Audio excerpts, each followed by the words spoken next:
Welcome to the Banker Lamp. Please enjoy the video. You start by signing into Google and opening Calendar. This gives you the workspace. Once signed in, create a new calendar right away, name it, add a description, and confirm the correct time zone so events align accurately.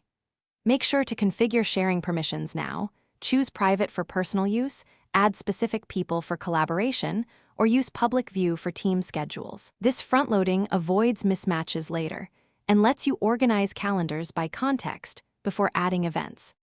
Next, add events and customize them so they work for you and others. You click a time slot, enter a clear title, set date/time and location, and attach a Meet or Zoom link if needed. Use recurrence for repeating items. Once done, color code events for visual scanning and set notifications, email or push, so you get reminded.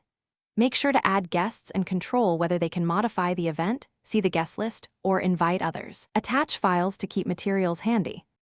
Finally, manage and sync so your schedule follows you. You should enable sync on all devices, verify each device uses the same time zone, and switch views, agenda, day, or week to review workloads. Once done, you search to find events quickly and adjust notification settings per calendar for fewer interruptions. If something goes wrong, clear the app cache, refresh sync, recheck sharing permissions, or remove and re-add the calendar. That sequence resolves most visibility and sync issues. Thanks for watching. If this was helpful, leave a like and consider subscribing. See you next time.